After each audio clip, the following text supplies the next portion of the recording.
Adventures of Irvingman! Yes, it's Irvingman, strange visitor from California who came to Tacoma with powers and abilities far beyond ordinary YouTubers. Irvingman, who can change the most innocuous statement into a dumb joke, still lives in his childhood with his old TV shows, and who, disguised as Irving J. Funkelmeyer, fights a never-ending battle for laughter, music, and ad revenue. We pretty well jump right into it today. We see Clark get a call from Inspector Henderson, tipping him off to a story. A gangster named Ed Crowley has a gang and they've started committing crimes again. One of them just robbed a jewelry store and is heading out of town at 120 miles an hour. Thanks to budget cuts, Henderson's men are still driving 1928 Porters, so they can't keep up. He's telling Clark about it so Clark can have the story, but I think we all know he's hoping Clark will pass the story along to someone else who can be a little more help.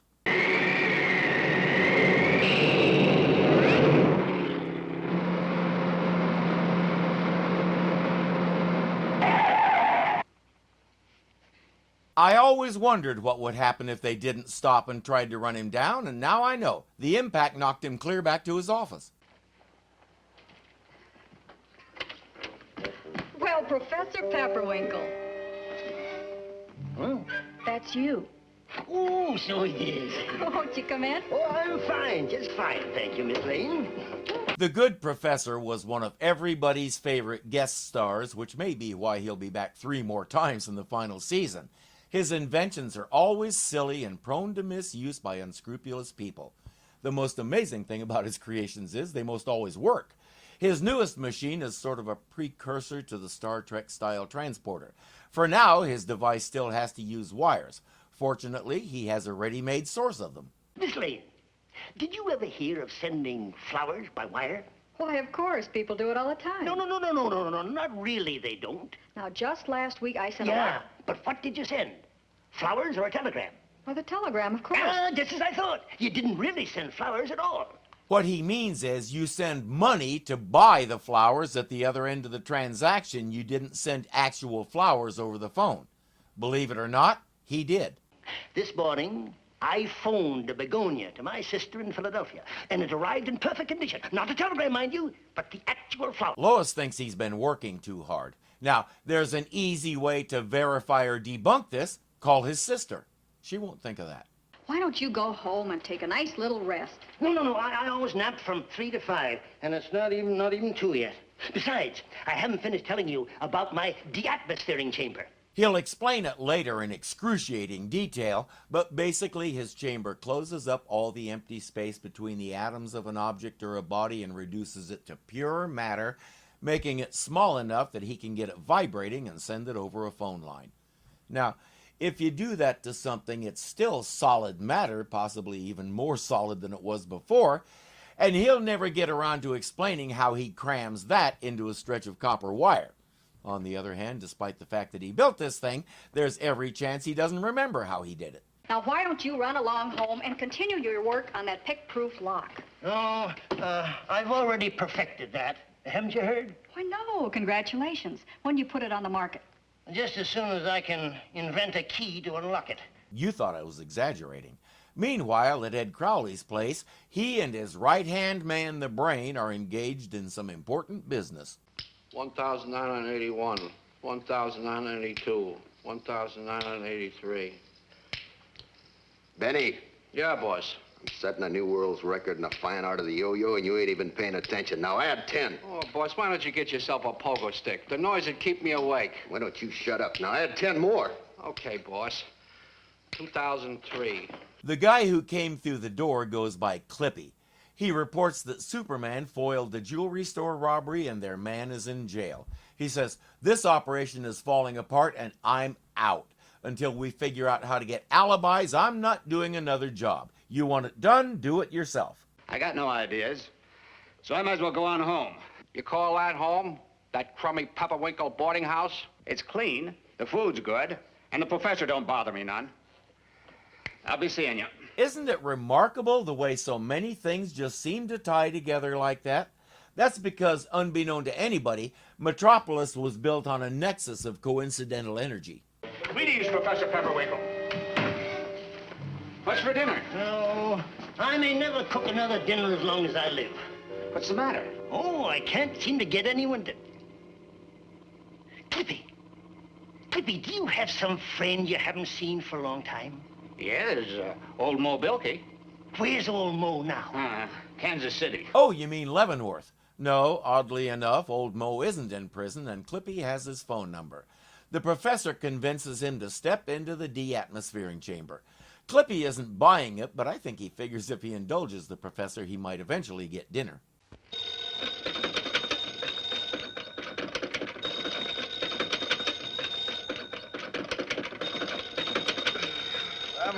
I'm coming.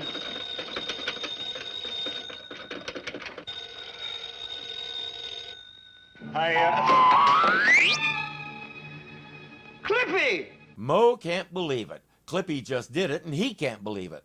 But once he flies back to Metropolis, has he got something to report to the boss? Ask me where I've been. Boss, go ahead. Ask me. Okay, Mr. Bones, where you been? Kansas City. Well, what are you talking about? You ain't had time to get to Kansas City and back, not even if you went by jet both ways. I flew back, but I went by phone. Brain, get him a cup of coffee. Sounds like he needs it. Clippy explains and says, call Mo if you don't believe me. The best part, as we already heard, is that the professor naps from 3 to 5, so the machine is unattended for a good 2 hours every afternoon. This is almost too easy. Next thing the professor knows, he has 2 new boarders. He's not sure, but Clippy will vouch for them, and he's sure Clippy is a good guy, so he gives in. And besides, Clippy says they're his brothers and they need a place to live. We wouldn't turn family out into the cold, cruel world, now would we? Later, Clippy pulls a robbery and then has Ed phone him to San Francisco.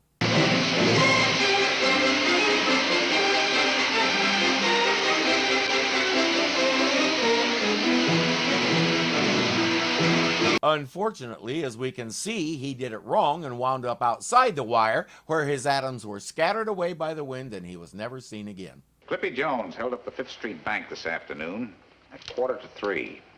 Was he recognized? Yes, by 2 of the tellers. Well, once you catch him, it'll be easy to get a conviction.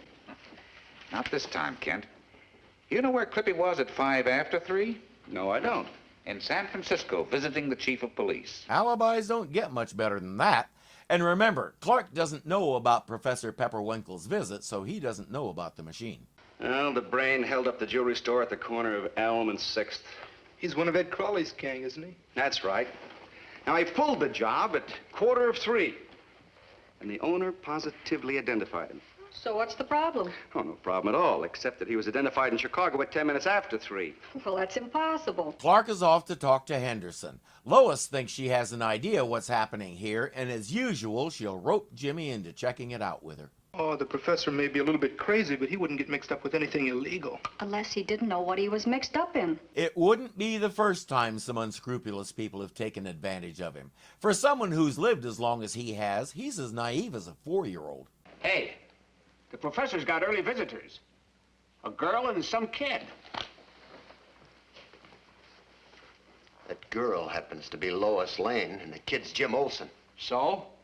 So they both work at the Daily Planet.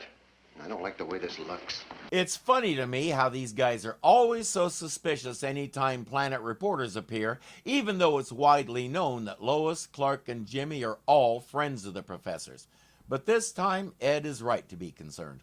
I'm so glad I didn't miss the chance of being the very first one to try your new invention. But I'm afraid you have, Miss Lane. Oh? My tenant, Mr. Jones, had a very nice trip to Kansas City just the other day.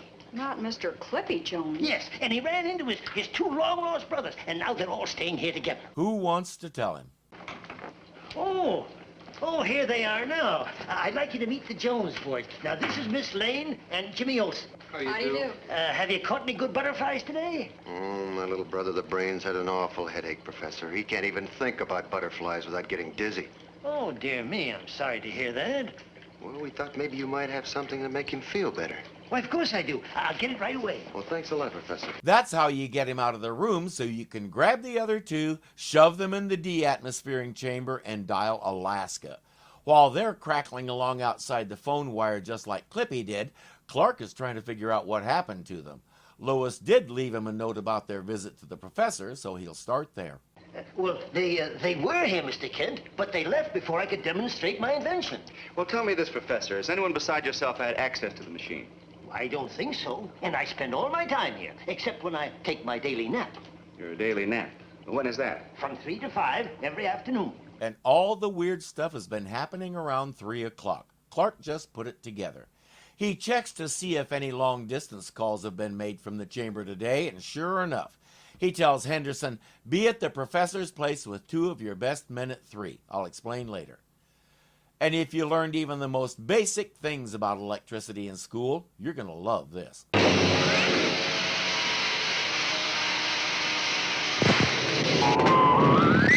Superman, you sure saved us from a frosty fate. I know it probably goes without saying, but I can't help myself. Barring some kind of massive resistance, electricity travels at the speed of light. Even when there's resistance, that just limits how much juice gets through, not how fast it travels. Little did Superman realize those were just echo figures from the line. The real Lois and Jimmy arrived in Alaska half an hour ago. Now, we killed all kinds of runtime watching people dial phones, watching Lois put paper into her typewriter, having pointless filler conversations and such, so we don't have time to see Bill take down Crowley and the gang.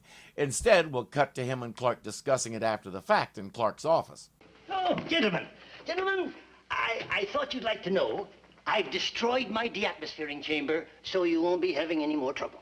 Now, Professor, why did you do that? To tell the truth, I couldn't afford the long-distance phone bill. Dude, just charge people to use it. I was going to use it to go visit my sister in Texas, and now I can't. Hold on. Today we have fiber optics, satellites, and all the rest, so maybe I don't need his telephoning gadget. Maybe I could email myself. Hey friends, if you enjoyed the video, please click the thumbs up button and let me and YouTube know it. If you're not subscribed yet, you know what to do. And remember, you can become a patron of this channel for as little as $2 a month. Thank you so much for watching, and I'll see you next time.